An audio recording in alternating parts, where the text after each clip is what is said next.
पुलं व्यासपीठ, Maharashtra today news. विमानतळ भूसंपादन प्रक्रियेला तात्पुरती स्थगिती, शेतकऱ्यांना लेखी आश्वासन, मुख्यमंत्र्यांशी चर्चेनंतर अंतिम निर्णय. सहपालकमंत्री ॲडव्होकेट आशिष जयस्वाल यांची आंदोलनस्थळी भेट, जनभावनांचा आदर राखत शासनाची सकारात्मक भूमिका. गडचिरोली दिनांक 5. प्रस्तावित गडचिरोली विमानतळासाठी करण्यात येणाऱ्या भूसंपादन प्रक्रियेविरोधात जिल्हा मुख्यालयात मागील 2 दिवसांपासून सुरू असलेल्या शेतकरी आंदोलनाची दखल घेत राज्याचे राज्यमंत्री तथा जिल्ह्याचे सहपालकमंत्री ॲडव्होकेट आशिष जयस्वाल यांनी आज मुख्यमंत्री देवेंद्र फडणवीस यांचे प्रतिनिधी म्हणून आंदोलनस्थळी भेट देऊन आंदोलक शेतकऱ्यांशी रात्री उशिरापर्यंत सविस्तर चर्चा केली. यावेळी त्यांनी विमानतळ भूसंपादन संदर्भातील पुढील प्रक्रिया सध्या तात्पुरती स्थगित करण्यात येत असल्याचे जाहीर करत अंतिम निर्णय मुख्यमंत्री देवेंद्र फडणवीस यांच्याशी चर्चा करून घेतला जाईल असे आश्वासन दिले. याबाबत जिल्हाधिकाऱ्यांच्या स्वाक्षरीचे लेखी पत्रही आंदोलक शेतकऱ्यांना देण्यात आले. यावेळी सहपालकमंत्री ॲडव्होकेट जयस्वाल यांनी मुख्यमंत्री देवेंद्र फडणवीस यांच्याशी दूरध्वनीवरून संपर्क साधून आंदोलनाची परिस्थिती व चर्चेतील मुद्द्यांची माहिती दिली. यावेळी घेण्यात आलेल्या निर्णयाशी मुख्यमंत्री फडणवीस यांनी सहमती दर्शवल्याचे त्यांनी सांगितले. गडचिरोली येथे विमानतळ उभारणीसाठी शिरापूर, चक, गुरवळा, हिरापूर आणि राखी या गावांमधील सरकारी, खासगी तसेच वनविभागाच्या अखत्यारीतील एकूण 311.81 हेक्टर आर जमीन संपादित करण्यासाठी राज्य शासनाने 12 मे 2026 रोजीच्या शासन निर्णयान्वये 104,48,64,239 रुपयांच्या खर्चास प्रशासकीय व वित्तीय मान्यता प्रदान केली आहे. या निर्णयाविरोधात शेतकऱ्यांनी आंदोलन सुरू केले होते. आंदोलनस्थळी उपस्थित शेतकरी आणि नागरिकांशी संवाद साधताना ॲडव्होकेट जयस्वाल यांनी स्पष्ट केले की शासन विकासाच्या बाजूने असले तरी स्थानिक नागरिकांच्या भावना आणि शेतकऱ्यांच्या हितालाही तितकेच महत्त्व देते. त्यामुळे विमानतळ भूसंपादनासंदर्भातील पुढील कार्यवाही सध्या थांबवण्यात येत असून सर्व संबंधित बाबींचा सखोल विचार करून मुख्यमंत्री स्तरावर चर्चा झाल्यानंतरच अंतिम निर्णय घेतला जाईल. ते म्हणाले की नागरिकांनी लोकशाही मार्गाने आंदोलन केले असून शासन जनभावनांचा पूर्ण आदर करते. कोणतेही काम बळजबरीने करण्याची शासनाची भूमिका नसल्याचे मुख्यमंत्री देवेंद्र फडणवीस यांनी स्पष्ट केले असून विकास आणि लोकहित याचा समतोल राखण्यावर भर दिला आहे. यावेळी त्यांनी यापूर्वीच्या विमानतळ प्रकल्पाचा दाखला देत सांगितले की यापूर्वीही शेतकऱ्यांच्या हिताचा विचार करून शासनाने विमानतळ प्रकल्पाचे स्थलांतर केले होते. त्यामुळे शेतकऱ्यांच्या हिताचे रक्षण करण्याबाबत शासनाची भूमिका नेहमीच सकारात्मक राहिली आहे. यावेळीही शेतकऱ्यांचे म्हणणे आणि स्थानिक परिस्थिती लक्षात घेऊनच पुढील निर्णय घेतला जाईल असे त्यांनी स्पष्ट केले. यासोबतच प्रस्तावित चारमोशी औद्योगिक वसाहतीचा टप्पा 5 अंतर्गत लॉटसाठी तसेच JSWसाठी सुरू असलेल्या भूसंपादन प्रक्रियेबाबतही त्यांनी भूमिका स्पष्ट केली.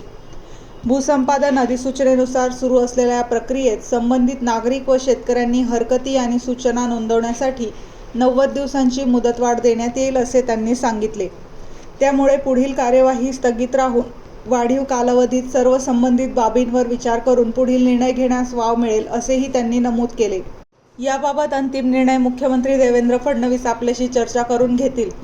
तोपर्यंत आहे त्या टप्प्यावर प्रक्रिया स्थगित करण्यात येत असल्याचे लेखी आश्वासन देण्यात आले.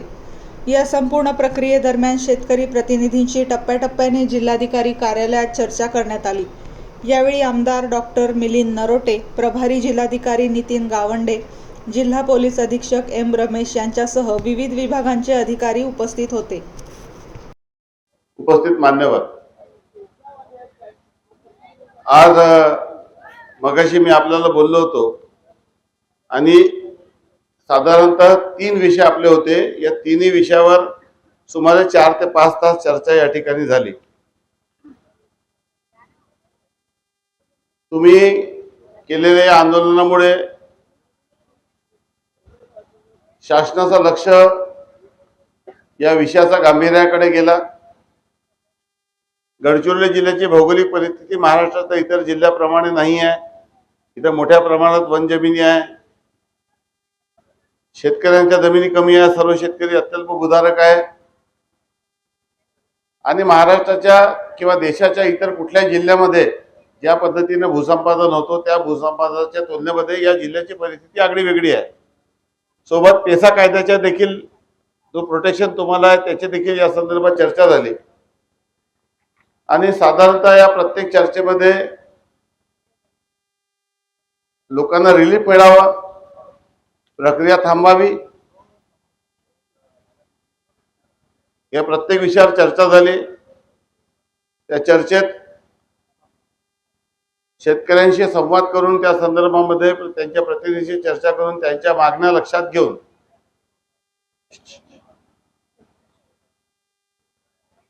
जो निर्णय झाला तो निर्णय मी आपल्याला सांगत आहे। आणि या निर्णयाला माननीय मुख्यमंत्री महोदयांशी देखील मी फोन करून सहमती घेतलेली आहे। त्यामध्ये सर्वात पहिला विषय आपला एअरपोर्टचा होता। एअरपोर्टच्या विषयामध्ये 12 महिना जो जी आर निघालेला आहे, पहिले आपण एकदा एअरपोर्टची एक जागा निवडली होती, त्यानंतर ती रद्द केली लोकांच्या मागणीवर, आणि नंतर 3 जागेचा रिपोर्ट गेला। 3 जागेचा रिपोर्ट गेल्यानंतर महाराष्ट्र एअरपोर्ट डेव्हलपमेंट अथॉरिटी यांनी एक जागा निवड केली, त्याचा जी आर निघाला। परंतु त्या संदर्भामध्ये जो काही लोकांचा विरोध आहे, त्या विरोधाच्या संदर्भामध्ये लोकांची मागणी ती दुसऱ्या ठिकाणी करा, मग दुसऱ्या ठिकाणी कुठे होऊ शकते, जी निवड झालेली आहे त्या जागेच्या संदर्भामध्ये काय परिस्थिती आहे, तिथे ओली जागा किती आहे, कोरडवाहू जमीन किती आहे, फॉरेस्टची जागा किती आहे, आणि त्यामुळे विमानतळाच्या संदर्भामध्ये जी भूसंपादन प्रक्रिया आहे त्याला आपण स्थगिती दिलेली आहे। आणि हा पत्र जिल्हाधिकारी आपल्याला या ठिकाणी देत आहे की गडचिरोली जिल्ह्यात ग्रामपंचायत गुरुळा, हिरापूर, वीरगाव व शिरपूर येथील जमीन विमानतळा बांधकामाकरता भूमी अधिग्रहण करण्यासाठी महाराष्ट्र शासनातर्फे काढण्यात आलेल्या 12/5/2026 शासन निर्णयाबाबत उपरोक्त विषयातील आपले निवेदन या कार्यालयाकडे प्राप्त झाले आहे। दिनांक 4/5/2026 रोजीपासून जिल्हाधिकारी कार्यालय परिसरात उपरोक्त विषयाबाबत आंदोलन सुरू आहे। आंदोलनकर्ते काल चर्चेसाठी जिल्हाधिकारी कार्यालयात उपस्थित झाले नाही, तरी आज माननीय सहपालकमंत्री महोदय यांच्या आंदोलनकर्त्यासोबत आंदोलनाच्या ठिकाणी चर्चा केल्यानंतर माननीय सहपालकमंत्री महोदय यांच्या अध्यक्षतेखाली जिल्हाधिकारी कार्यालयामध्ये संबंधितांशी चर्चा झाली। त्यानुसार जोपर्यंत शासन स्तरावरून विमानतळाबाबत गुणवत्तेवर निर्णय होत नाही तोपर्यंत विमानतळाच्या भूसंपादनाची पुढील कुठली कारवाई केली जाणार नाही। जिल्हाधिकारी गडचिरोली अशा पद्धतीचं एक लिखित आश्वासन आपल्याला या ठिकाणी देत आहोत। या चर्चेच्या वेळेस जे शेतकरी उपस्थित होते, त्यांचे प्रतिनिधी उपस्थित होते, ते दोघांच्या चर्चेतून हा निर्णय केलेला आहे आणि माननीय मुख्यमंत्री महोदयांनी याला मान्यता दिलेली आहे। आपण सर्वांनी शासनाच्या विनंतीला मान द्यावा। शासनाने आपल्या तक्रारीची दखल घेतली, आपल्या आंदोलनाची दखल घेतली। या ठिकाणी तात्काळ मला या ठिकाणी पाठवलं। कालच मी मुंबईवरून होतो, रात्री आलो आणि आज पूर्ण दिवसभर या प्रकरणामध्ये सर्व विषयाचा अभ्यास करून आपल्याला अपेक्षित असलेला निर्णय आपल्या प्रतिनिधीशी चर्चा करून घेतलेला आहे। त्यामुळे आपल्या प्रतिनिधीच्या विनंतीचा देखील आपण मान ठेवावा एवढी विनंती करतो आणि आपलं बोलणं थांबवतो। आपण कृपा